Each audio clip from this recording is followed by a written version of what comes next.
Pilipinas Galbayong now signing on to serve you. Pakinggan, panoorin, agaran in real time, o balikan sa pag-scroll up and down. Mga balitang dapat malaman, impormasyong tunay at napakikinabangan. Saan ka man, sa buong kapuluan. Mapapangon sa bagong sigla. Kababayan, kasama ang social media. Powered broadcaster ng bagong mamamayan. Tapat sa pag-uulat. Ito po ang Presidential Broadcast Service. Sa Kalbayog, Radyo Pilipinas, 882 AM. Garantisadong solusyon at aksyon ang handog sa iyo ng bagong Pilipinas Presidential Action Center. Sundin lang ang mga sumusunod para makakuha ng appointment. Para sa wala pang eGov PH app account, panoorin ang video para malaman kung paano gumawa ng account. Kung meron ng account sa eGov PH app, mag-login dito. Saka hanapin ang online registration tab para sa bagong Pilipinas Presidential Action Center. Pindutin ito para makita ang available na government services. Piliin ang serbisyo na iyong kailangan mula sa listahan. I-upload ang requirements ng serbisyong kailangan mo. Pumili ng petsa at oras kung kailan nais pumunta sa bagong Pilipinas Presidential Action Center. I-submit na ang iyong application at bigyan ng pagkakataon na ma-review ang iyong isinumiting requirements. Hintayin ang QR code para sa kumpirmasyon ng iyong schedule. Makakatanggap ka ng text message para malaman kung naaprubahan ito. Sakaling hindi ito maaprubahan, makakatanggap ka rin ng text message para ipaalam ang kulang na requirements sa kasubukang mag-register ulit. Kung nakatanggap na ng kumpirmasyon, maaari nang pumunta sa bagong Pilipinas Presidential Action Center sa napiling schedule, dala ang QR code at ang mga isinumiting requirements. Huwag kalimutang dumating sa itinakdang araw at oras ng iyong appointment. Pinapaalala rin na siguruhing may kumpirmadong schedule bago pumunta sa bagong Pilipinas Presidential Action Center para maiwasang magpabalik-balik. Simple at user-friendly ang pagpapa-appointment dito. Kaya wag nang mangamba dahil sa bagong Pilipinas Presidential Action Center, tulong ay abot kamay na. Radyo Pilipinas. Radyo Publiko. Radyo Pilipinas. Radyo Publiko.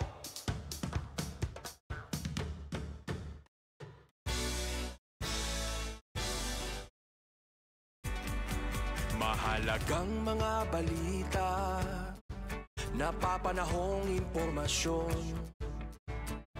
Kami ang inyong gabay, pag may bagyo at sakuna. Serbisyo ng gobyerno, kapag may nangangailangan. Mga proyekto ng Pangulo, damang-dama ang pagmamahal niya. Tulay ng mga hinaing, ang problema ng bayan ating lulutasin. Tulay sa himpapawid, tulay ng pagbabago. Radyo Pilipinas, Radyo Publiko ng bagong Pilipinas. Radyo Publiko, Radyo Pilipinas, Radyo Publiko ng bagong Pilipino. Mga proyekto ng Pangulo, damang-dama ang pagmamahal niya. Radyo Pilipinas, Radyo Publiko, ang boses ng Pangulo.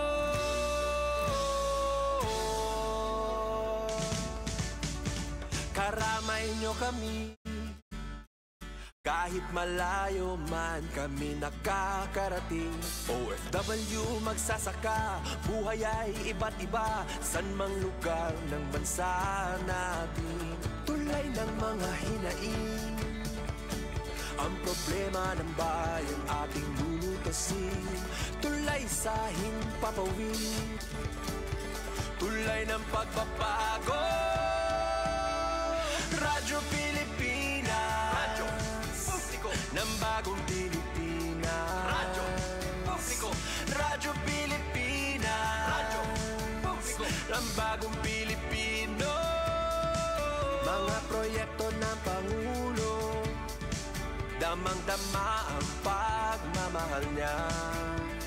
Radyo Pilipinas, radyo publiko, ang boses ng Pangulo. Radyo publiko, Radyo Pilipinas, radyo publiko, Radyo Pilipinas.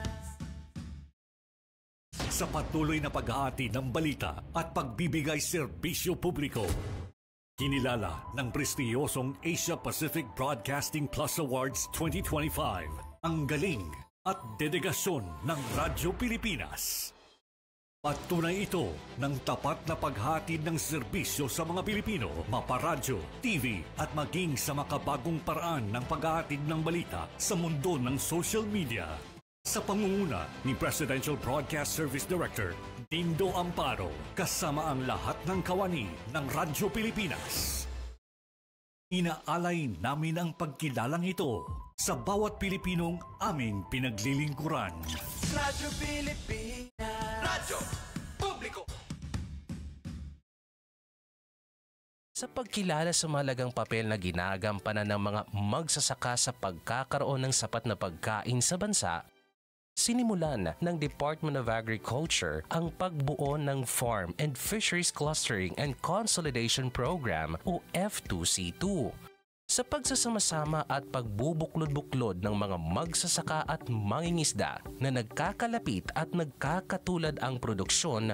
Tutulungan sila ng F2C2 na matukoy ang kanilang mga pangangailangan, mapabuti ang kanilang produktibidad, makamit ang economies of scale at gawing negosyo ang kanilang mga aktibidad sa agrikultura at pangisdaan. Para sa iba pang impormasyon, bumisita sa opisina ng DA8 F2C2 Regional Secretariat, Canhurao Hill, Tacloban City. Isang paalala mula sa Department of Agriculture, Regional Field Office 8 at ng himpilang ito. Usapang Agrikultura, ang inyong source of daily agri-news. Talakayang siksik sa kaalaman, hatid ay impormasyon mula sa pamahalaan, pagpapayaman sa ating mga likas na yaman para mas mapaunlad pa ang isa sa mga paunahing kabuhayan sa ating bayan. Usapang Agrikultura, dito lang sa Radyo Pilipinas.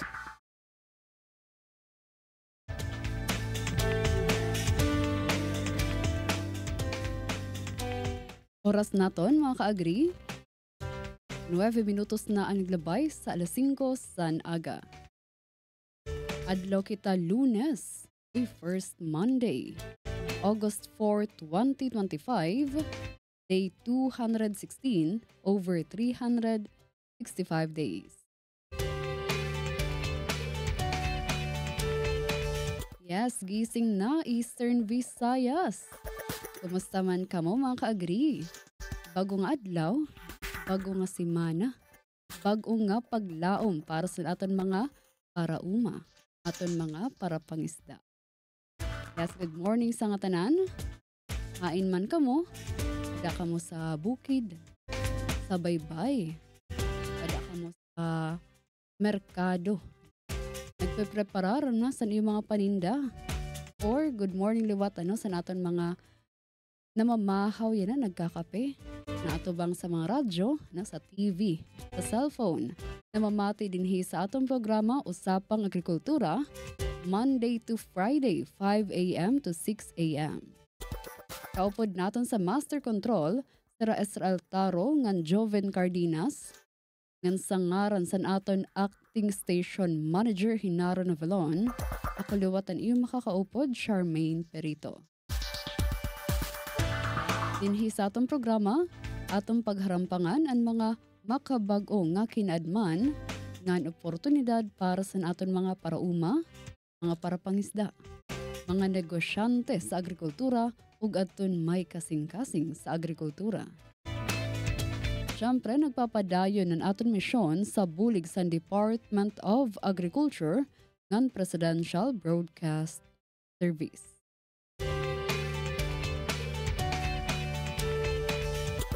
Di na, mga ka-agri.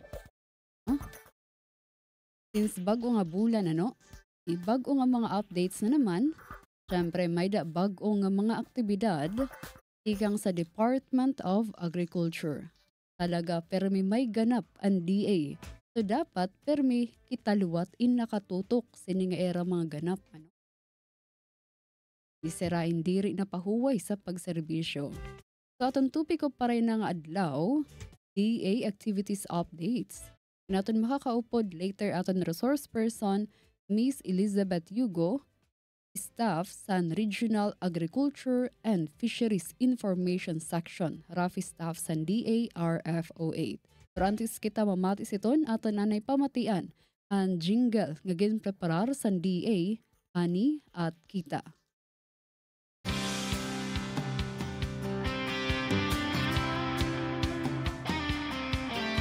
Ito ng bagong pananaw sa produksyon, malakas ang kooperasyon. Katuwang ng mga magsasaka, pamahalaan at pribadong sektor. Dadagdagan ang kaalaman sa kabuhayan. Sa negosyo, pahuhusayin ang kakayahan. Angkop at bagong teknolohiya, subsidyo, patubig at infrastruktura. Siguradong pagkain sa buong bansa.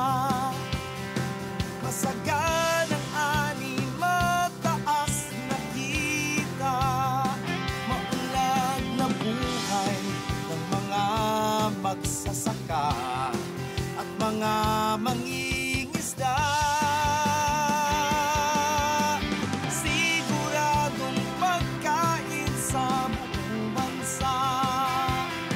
Masaganang ani, mataas na kita.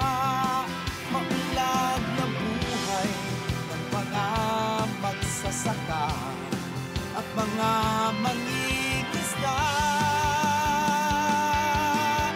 Siguradong pagkain sa buong bansa. Masaganang ani, mataas na kita. Maunlad na buhay ng mga magsasaka at mga mangingisda. Siguradong pagkain sa buong bansa. Siguradong pagkain sa buong bansa. Siguradong pagkain sa buong bansa. Siguradong pagkain sa buong bansa.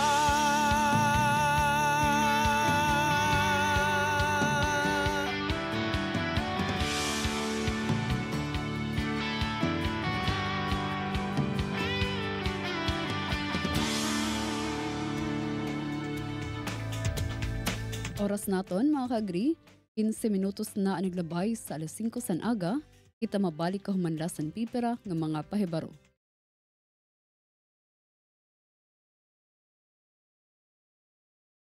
Affairs, top stories of the day, business, sports, music, and entertainment. Dadalhin sa inyo ng mas pinaganda, mas pinalawak, mas pinalakas. Radyo Pilipinas. Radyo Pilipinas Calbayo, DYOG 882 AM. Bagong Pilipinas para sa bawat Pilipino. Bagong Pilipinas is a master plan for genuine development, the benefits of all our people. It is a call for transformation. The transformation of our idea of being a Filipino and the transformation of our economy, of governance, of society. Hindi puro salita, pamahalaan ay magsisilbing halimbawa. Sa Bagong Pilipinas, ang pagbabago ay nagsisimula sa pamahalaan. Pagsiserbisyo sa publiko, tapat, mapagkakatiwalaan at dekalidad. Huwag nating pahirapan ang taong bayan. Bagkus suklian ang kanilang tiwala ng magalang na panunungkulan. Sa nagkakaisang gobyerno at mamamayan, malinaw ang payapa at maunlad na bukas. Sa bagong Pilipinas, may pag-asa ang lahat. Ang pag-asa ng bayan ay nasa ating lahat. Isang mensahe mula sa Presidential Broadcast Service at Radyo Pilipinas. Time to celebrate kulturang Pinoy. Tradisyon, musika, sining, literatura at iba pa. Anything and everything fun and Filipino. Ito ang Pinoy Kultura.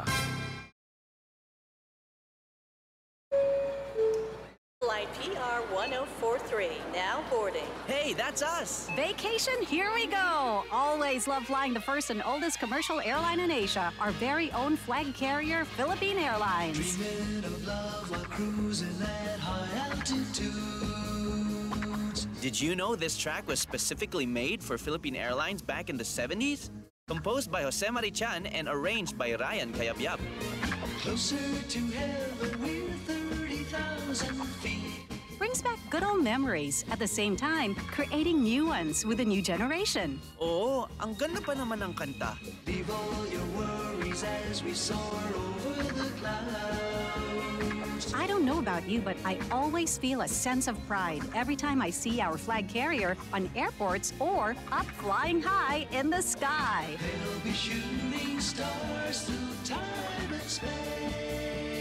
Yan ang Pinoy Kultura because our culture is cool.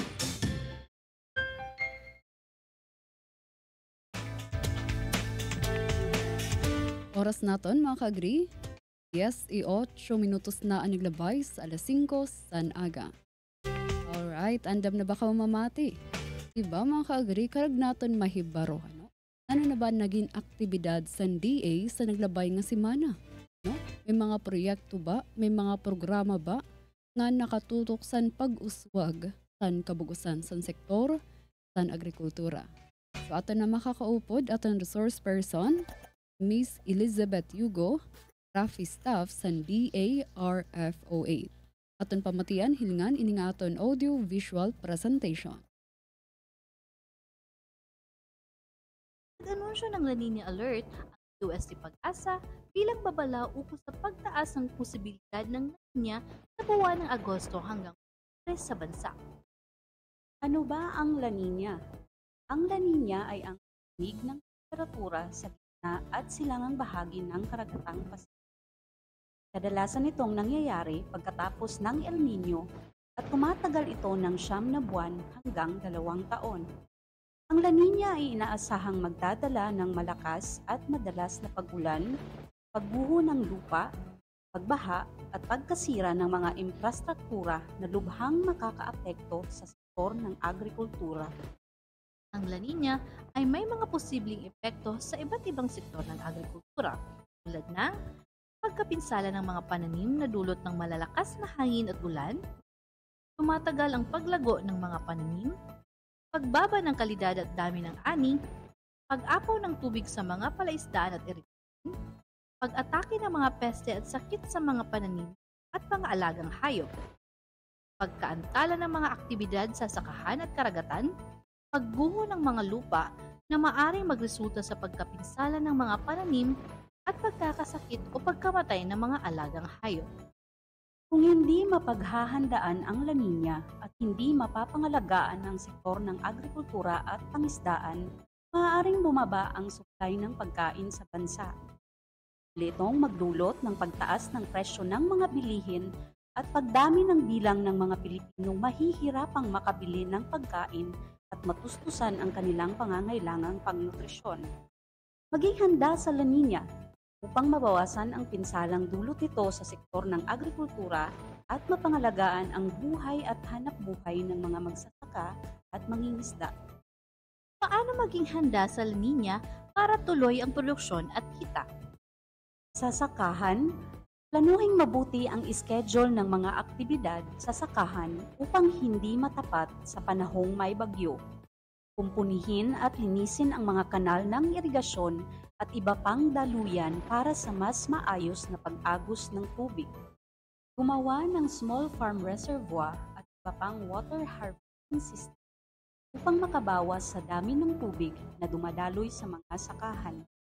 Alamin ang mga makinaryang pwedeng gamitin sa mabilisang pag-ani, pagtuyo, o pagproseso ng mga produkto kung saan ang pinakamalapit na pwedeng puntahan para makakuha ng serbisyo ng mga ito. Siguruhin nasa mataas na lugar ang kulungan ng mga alagang hayop. Kumuha ng insurance sa Philippine Crop Insurance Corporation o PIC. Sa pangisdaan, siguruhing nasa maayos na kondisyon ang bangka at mayroong safety equipment. Tiyaking matibay ang mga bangka, mga kulungan sa aquaculture at mga istruktura sa baybayin. Suriin ang mga fish cages at pasilidad sa aquaculture. Ipaalam ang lugar na pangingisdaan, inaasahang oras ng pagbalik at ang tinatayang tagal ng biyahe sa mga kasamahan. Iangkop ang mga pamamaraan sa pagpapakain ng isda sa mga operasyon ng aquaculture. Gumamit ng rope-framed fish cages. Agarang anihin ang natitirang stocks kung may paparating na bagyo o posibleng baha. At subukan ang mga alternatibong pagkakakitaan. Maging handa at alerto. Alamin ang mga pinakabagong ulat sa lagay ng panahon. Makipag-ugnayan sa DA Regional Field Offices at sa iba pang ahensya ng DA na malapit sa inyong lugar. Isang paalala mula sa Kagawaran ng Agrikultura sa Rehiyon 8 at ang himpilang ito.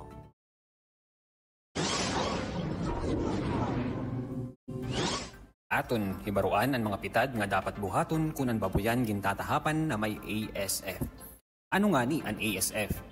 Ang ASF o African Swine Fever hinusa nga sakit hinbaboy nga nakakatapon haig kasi baboy. Diri hatawo. Pero posible ang tawo ay makadara sa iba nga lugar. Paano naton masasabtan nga may ada ASF ano sa nga baboy? Amoy ni hiyaan aton mga sintomas para masabtan nga may ada ASF ano sa nga baboy. Nataasan hiranat, nanluluya, waray gana kumaon, nanlalapa ka, nagsisinuka, nag-iinuro-uro, napupunitan ang burod nga baboy, higdaay nga namamatay, nang ginkukurian pag ginhawa. Anon aton dapat buhaton? Una, ipaeksamin dayon ang mga binuhi nga baboy. Kung ginuusa nga nasakit ang imo binuhi nga baboy, isumat dayon ini ha municipal, city, provincial veterinary office ug agricultural office ha iyo lugar. Pakigsumpayan ha BAI Animal Disease Diagnosis and Reference Laboratory o ha pinakahiraning Regional Animal Disease Diagnostic Laboratory para makuhaan hinsampol man masabtan kung ano nga sakit ang nakatapon ha baboy. Dapat naton ini i-quarantine ano sa nga lugar. Samtang naghuhulat ang resulta, dumao pa iyo municipal, city, provincial veterinary office ug agriculture office para mabuligan na diri na magsarang ini nga sakit. Igindidiri ang pagbaligyahan karne tikang hababoy na may sakit nganhan paghimo hini nga processed meat, sugadan tosino, hamon, hotdog, longganisa ngan iba pa. Paano naton mapupugngan makatapon ini nga sakit? Kung nakumpirma nga ASF ang sakit, pakigsumpayan ang mga gintutuinan para pagpatuman han mga balaod nga magpupugong paglarab hini nga sakit. Upod an saktong makatawo nga pamaagi ha pagpatay han baboy nga may sakit, limpyuhan ngan igdisinfect ang tangkal, mga gamit upod an palibot hini, iglubong ha hilarong nga buho ang mga namatay na baboy ngan butangan ini hin disinfectant bag o takpan. Ayaw iglabog ang mga patay na baboy hasalog para diri magsarang ini nga sakit. Paano naton mapupuypuy ang ASF? Una, magpakaon ha mga binuhi nga baboy hinsakto nga tubong o feeds, ayaw pagtubong hinsagmaw.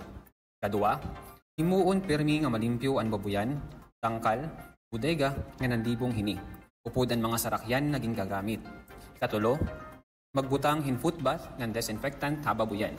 Kaupat, iglubong hinsakto ang mga nagkamatay na baboy, upod ang mga baya hini, magsulot hin personal protective equipment o PPE, sugad han butas, guantes, ngan iba pa. Ikalima, pasabot dayon ha City Municipal Agriculture Office o ga Provincial Veterinary Office kung ang binuhi nga baboy may ada sakit o tigda nagkamatay. Ini hindi piral lang nga painumdum tikang ha Department of Agriculture Rion 8. Damo nga salamat.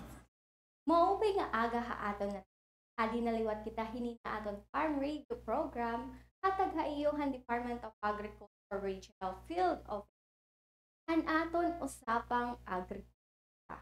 Kundi no iyo ini mababatian ha aton stasyon nga daha Radyo Pilipinas nga daha sugod Southern Leyte, sugad gihapon nga to Burungan Samar, nga gihapon ha Calbayog City Park. Inauton taano iton aton mga manmarati nagkikita nga dahil live hinin ama sugdan niyo ako hasa ko biton pera ka minuto or usa ka oras para maghatag ha iyo hin mga updates ang mga gindumarang na mga activities sa Department of Agriculture. So before lanay kita mag-start itong paghatag ng mga updates ang mga activities gindumarang nga diha Department of Agriculture, diri naton hingangalimtan ang pag-greet naton nga iton aton Regional Executive Director. Kaupo na naton duduha nga Assistant Regional Director gihapon na Sir Andrew Rodolfo T. Rais, gihapon kan Sir Larry Sultan ngan si Ma'am Jean. Kay ini manggod natong programa inahito para gihapon maghatagin mga impormasyon nga iton aton mga parag-uma nga hapon hiton aton mga puro pangisda para hiton importante nga mga updates or hiton mga adaman mga pamakiana hiton aton parag umang yan ada gihapon na naton mga colleagues mga katrabaho nga diha Department of Agriculture.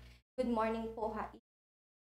Sugad gihapon han aton mga attached agencies aton mga RMC members na ada gihapon nabulig nga diha aton ha Department of Agriculture para mag-implementar inihirahin mga programa gihapon may adahin hinira mga sarili na mga programa or mga proyekto nga makakabulig nga to hiton aton. Then syempre diri naton hingangalimtan itong na hini na aton mga manmarati an aton mga paragpuma. So good morning po ha iyo. So hinaton ta obdan ako niyo hasa ko biton o sa ka oras. By the way, ini ngayon ni Elizabeth Hugo.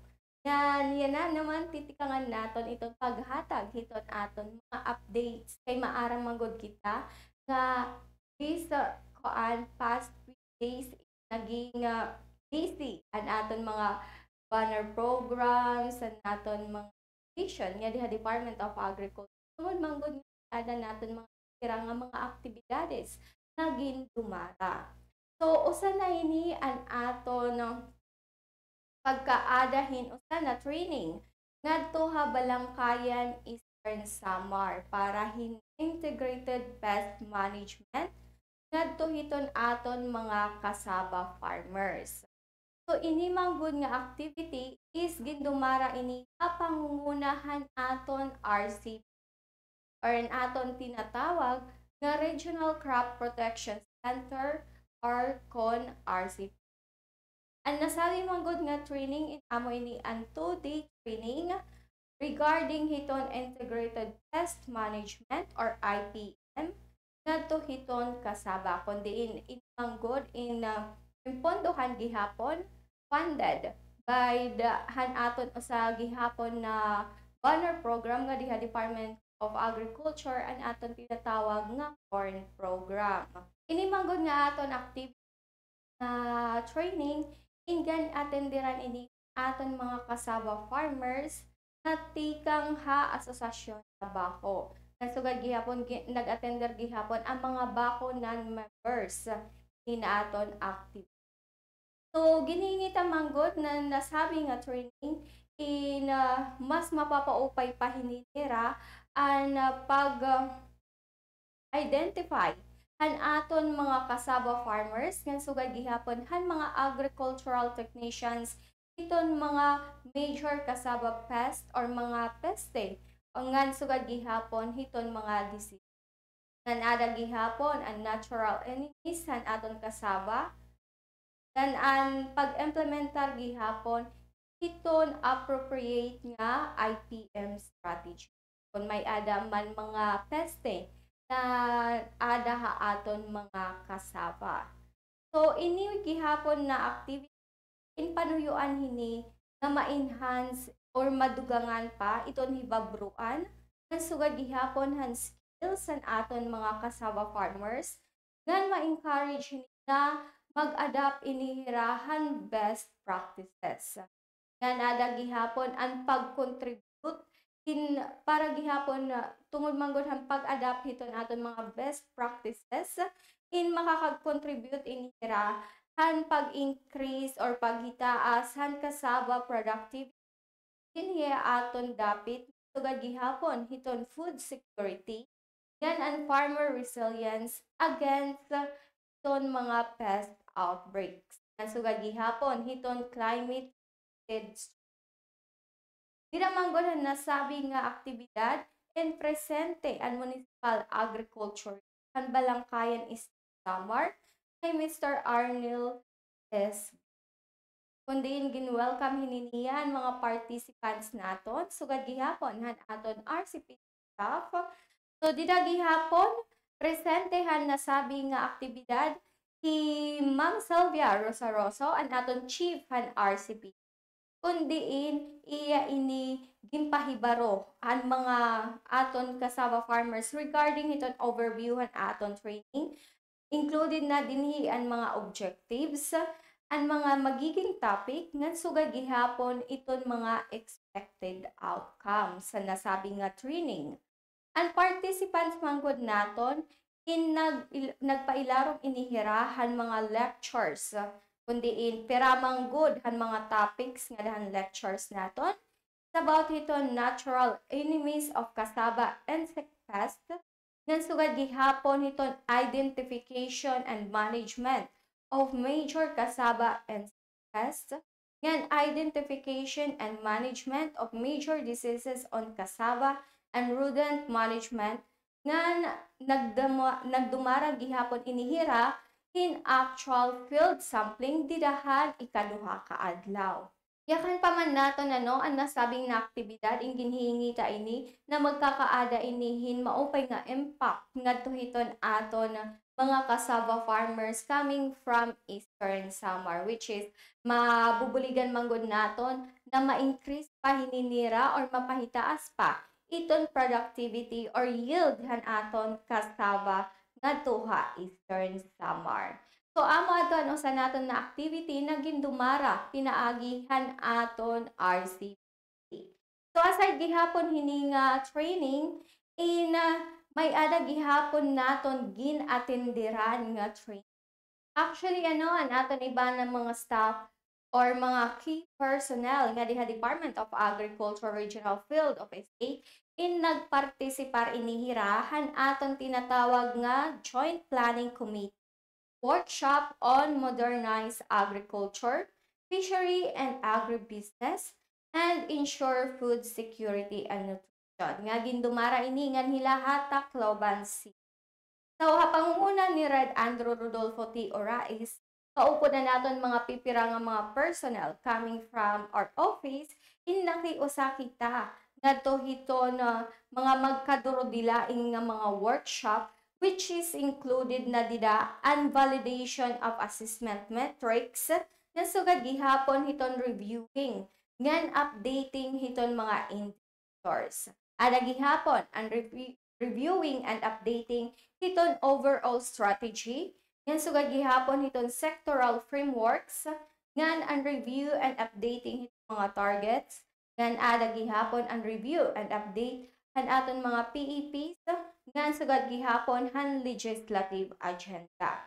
Ang nasabi nga aktibidad in atenderan inihin mga magkadurodilain nga mga government agency na ada manggod dako iton importansyahan ihini nato mga government agency han pag-atenar or han pag-ensure pagsigurado hiton food security nganhi haaton nasod. So amo ini an usa naton na activity or ginatenderan na aktibidahan na kalabay na adlaw. So aside gihapon hini na mga activities or mga training or workshop na aton ginatenderan, in nagdumara gihapon ang Department of Agriculture ha pangunguna han aton High Value Crops Development Program or an aton usa na banner program and High Value Crops Development in amo inihira ang nanguna or nag-spearhead han pag-gather or pagkatitiro hiton aton pipira nga mga jackfruit stakeholders para han aton pinakasyahan nga Regional Jackfruit Summit na gindumara nga daha Leyte Convention Center, Hapalo, Leyte. So, han nasabing manggol nga activity in presente or naging guest speaker naton si Director Joseph Manicad, ang Program Director for High Value Crops Development na ginrepresentaran hininiya an aton music na Music Cheryl Marie Caballero, an aton Undersecretary for HV. Kundi gin-share hininiya ang importansya or significance hiton jackfruit kumuusa na agricultural commodity nga nanda ko hinina impact nga diha aton dapit or ha regions agriculture enterprises. Kay maramanggod kita nga din ha Department of Agriculture or nga niya Region 8 is induduson naton talaga na maging jackfruit capital and Eastern Visayas. That's why we are saying na ito may pinakamatamis talaga na langka is matatadaan lang ni Eastern Visayas, which is amo ini an Ibirac sweet na adto ha Abuyog Leyte. Aton usana experiment station. So hanasabi manggod nga 3-day activity naton hini na summit is inimanggod in magse-survey nga kumuusa nga venue para mag-discuss iton mga key issues na nakakaapekto nga to iton industriya han aton langka ngan sugad gihapon han iba pa naton na mga commodity. Namanggod ang mga drive innovation, policy support ngan sugad gihapon han enterprise growth. Ang DERFO 8 kaupod ang Eastern Visayas Jackfruit Industry Development Council in nagkaada manggod amay ni nagdumara inihira an aton first regional summit. Umuusa ini nga itad para ipakilala naton an aton Ibirac sweet variety ha aton mapa. Nga soon to be makilala gihapon nga niya aton rehiyon na champion commodity ini na Ibirac variety naton. So presente han nasabing aktibidad anaton DERFO 8 Director nga hi Sir Andrew Rodolfo T. Rais. So din ha iya manggod naging mensahe gin-express niya ang full support para hinina milestone nga para nganhiha aton dapit. So nayakan manggod hi Director Andrew Rodolfo T. Rais nga hadiri maiha hinina-aton ginhingita na maging jackfruit capital ng Pilipinas, iton Region 8, is makukuha good ini naton kung magbuburublig kita kaupod iton aton mga jackfruit farmers. So, yakan pa man ni Director Andrew Rodolfo T. Rais, nagdiri manggudla untitled an aton karuyag makabot ang pagiging jackfruit capital ng Pilipinas. Kundi karuyag gihapon naton na makabot ang pag-transform hiton mga kinabuhi han aton mga jackfruit farmers. Kundi amo ini manggod iton pagkaadahin mga industriya para hinihaira. Nasugad gihapon hiton aton mga agri-commodity nga nan aton gihapon pag-address hiton mga environmental concern. So ang nasabi na aktibidad in ginhingita manggod nga makakabulig ngadto hiton development hiton industriya han jackfruit through hiton discussion naging include na hinidida ang financing ng government programs. Presente gihapon han nasabi nga summit ang iba nga ton nga mga government agency sugad na lang Department of Trade and Industry, ng Department of Science and Technology, Visayas State University, nga nakato gihapon ang Agricultural Training Institute. Kundi gin-express manggod hininira ang ira fully support na mabuligan iton industriyahan langka para gihapon ma-boost ini iton full potential hini. So dira gihapon na nasabing nga aktibidades hinina aton Jackfruit Summit, ingin showcase hininera ang mga produkto or mga magkadurudilain nga mga jackfruit products ingin display kadto ditohan activity area para gihapon makita han aton mga participants or han aton mga bisita ang pwede mahimo na mga produkto hinina jackfruit.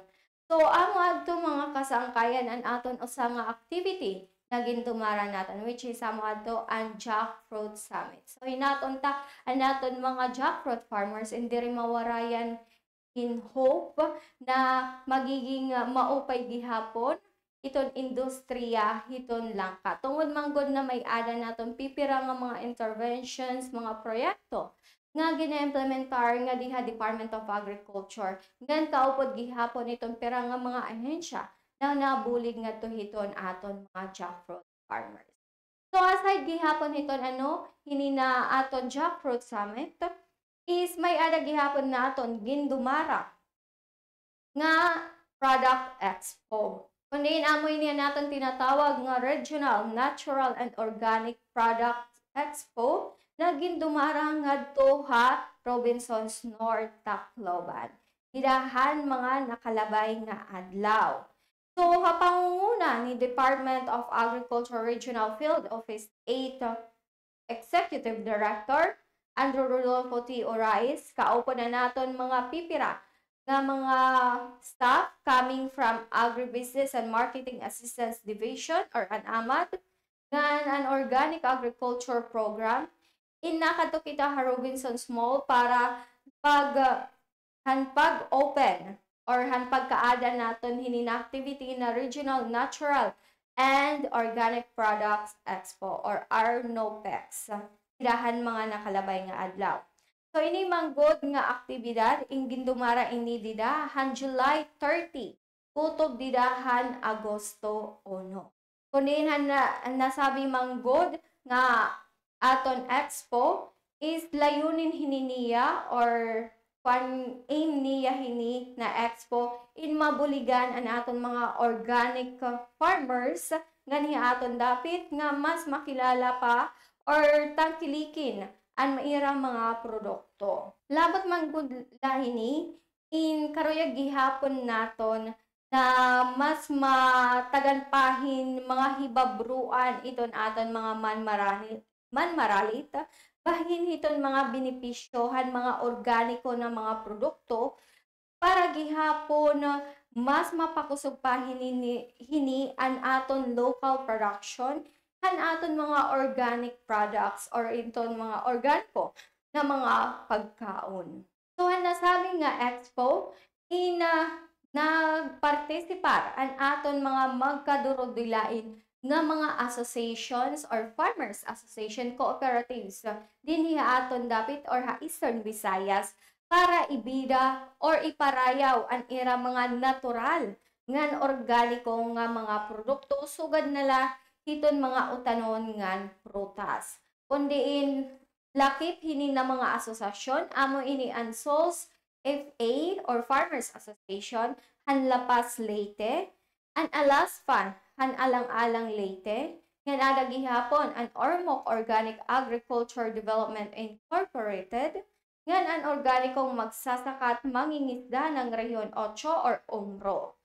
So aside gihapon hini, may ada gihapon or nakiusa ang pipirang nga mga interns coming from Youth Internship Program on Organic Agriculture. Imagine no ha, may ada gihapon nato nagparticipar na mga youth. I think may ada gihapon nato nagparticipar hini naton expo na mga young farmers, which is an bamanggod naton kung mababaruan naton han aton mga last episode is may da naton mga gin-feature na mga young farmers, which is an iramanggod gin-pupush is about iton mga organic products.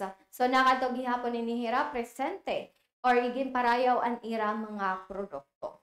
So amo ato mga kasangkayan ang aton pipirang nga mga update nga diha Department of Agriculture. Ang pira naton na activities na gindumara ngan sugad gihapon han aton mga gin-attendan. So kung may ada man niyo mga pamakiana, pwede po kamo pumakadiha amon opisina Department of Agriculture Regional Field Office 8 nga nahimumutang nga diha Canhurao Hill, Tacloban City.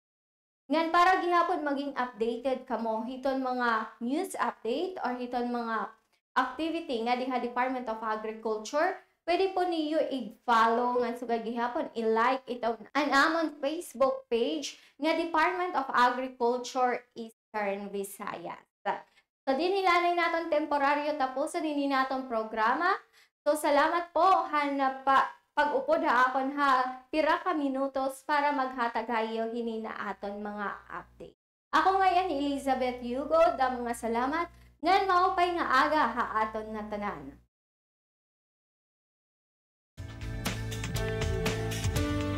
Damang salamat sa aton resource person, Miss Elizabeth Hugo, Rafi Staff sa DARFO8. So yes mga ka-agree, baro kita ang kada mo ngayon ganap sa Department of Agriculture, pataniyo nga dir labas sa ngayon mga programa, kundi may da kasing-kasing, may da aksyon, ini nga pagserbisyo sa DA. Tanglit, kanikaw usang beneficiary, ikaw usa nga farmer, ikaw usa nga fisher folk, or a stakeholder, dapat alerto ka sa sugad nga sini nga mga aktibidad.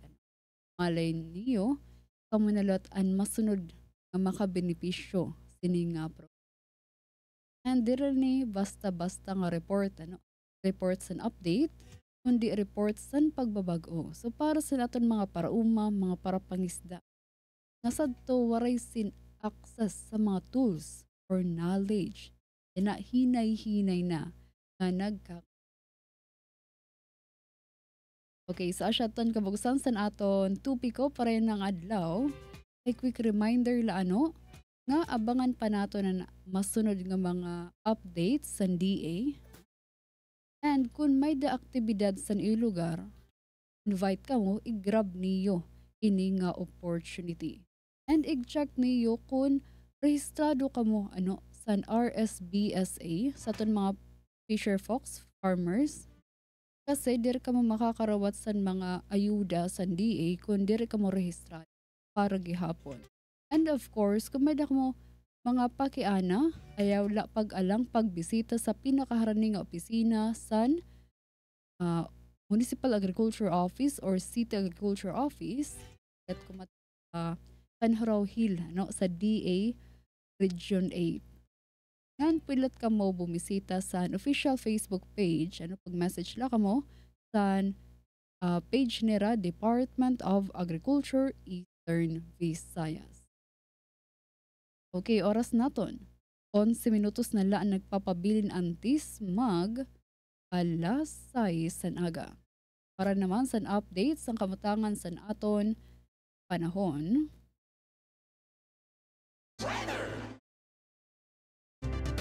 This is Sir Daniel James Villamil, Weather Specialist tikang sa DOST Pag-asa Sentral.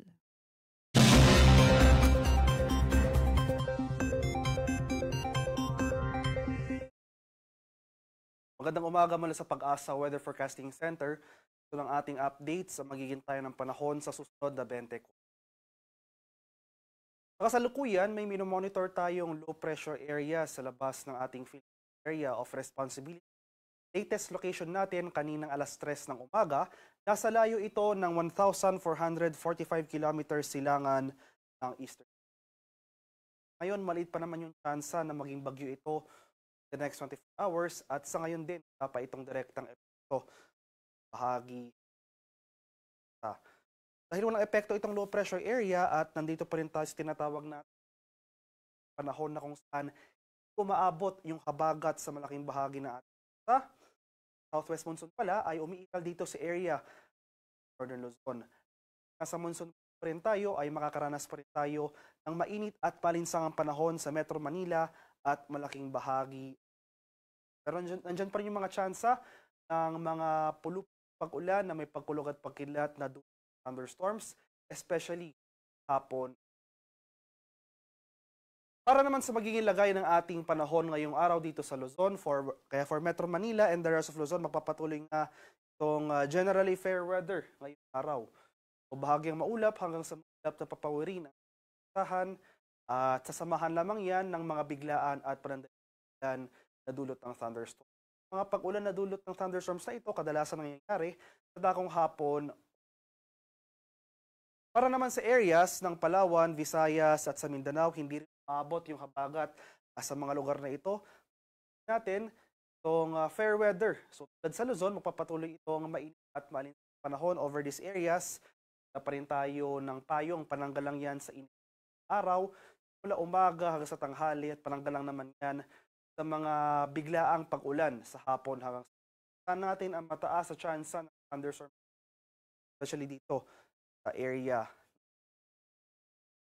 Kalagayan naman natin karagatan sa kasalukuyan, walang nakataas na gale warning at banayad hanggang sa tamtamang pag-alon ang mararanasan sa malaking bahagi ng paman, bayong pag-ingat pa rin sa ating mga kababayan na maglalayag sapagkat kung meron tayong offshore thunderstorm activity, mga pag-ulan sa ating mga kababayan, asahan natin ang mga pagbugso ng hangin, kakibat ito ang bahagyang pagtaas ng.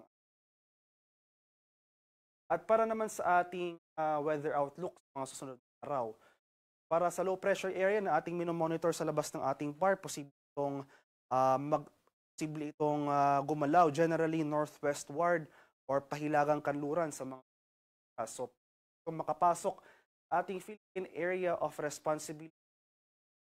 Pero for the next few days, so from Tuesday to Wednesday, mananatiling malayo itong low pressure area sa ating paan. Pa naman ito magiging epekto sa ating sa mga araw na ito. Araw ng Martes hanggang sa Miyerkules, magpapatuloy itong fair weather wala sa panahon sa malaking bahagi ng Pilipinas. So magpapatuloy ngayong malinsang panahon at yung tsansa ng daan at pag-ulan. Pero pagsapit ng Thursday to Friday, dahil patuloy ngayong paglapit ng low pressure area sa ating kalusugan, tayong makaranas ng mataas sa tsansa ng makaulapan at mga kalat-kalat na pag-ulan, pagkulog at pagkilat. Silang ang bahagi ng Southern Luzon at Visayas area. So itong area ng Bicol, Luzon, Eastern Visayas, possible sa mga araw na ito, Thursday, Friday, makakaranas na tayo dyan ng mga possible as early as Wednesday afternoon, mga kaulapan. Patuloy tayong umantabay sa mga future weather updates papalabas ng Pag-asa ukol sa papalapit na sa case nga pala na maging bagyo ito, araw ay Fabian ang susunod papangalan sa posibleng potential. Patuloy natin i-monitor itong low pressure area na papalapit. So, low chance na maging bagyo for the next 24 hours pero patuloy yung pag-monitor natin para sa tropical cyclone development sa mga susunod. Haring araw sa Kaminilaan ay sisikat mamayang 5:40 ng umaga, lulubog mamaya 6:24 ng hapon. At para sa karagdagang impormasyon tungkol sa ulat panahon ay maaring i-follow kami sa aming accounts at Question Pag-asa. Mag-subscribe na rin kayo sa aming YouTube channel sa DOST Pag-asa Weather Report at palaging bisitahin ang aming official website sa pag-asa.dost.com at para ma-access yung mga rainfall advisories, thunderstorm advisories ating Pag-asa Regional Center sa ating ciudad ay maaring bisitahin rin ang official website ng panahon.gov. At yan naman po ang latest mula dito sa Pag-asa Weather Forecasting Center. Magandang umaga sa ating lahat. Ako po si Dan William.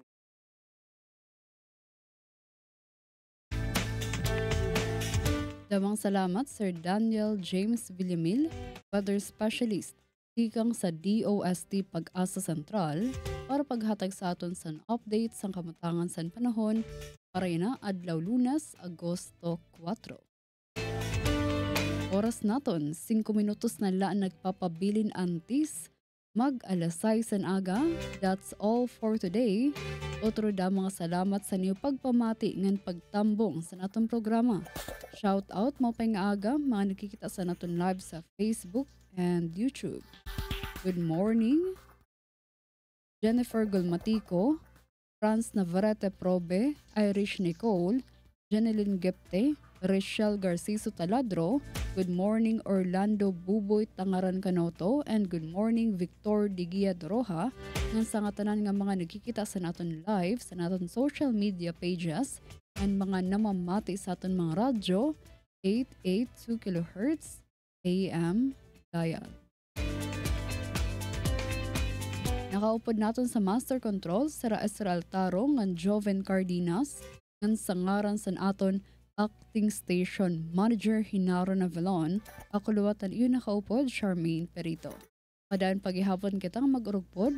Buwas naman adlaw Martes, Agosto 5, 2025, ikang 5 a.m. to 6 a.m.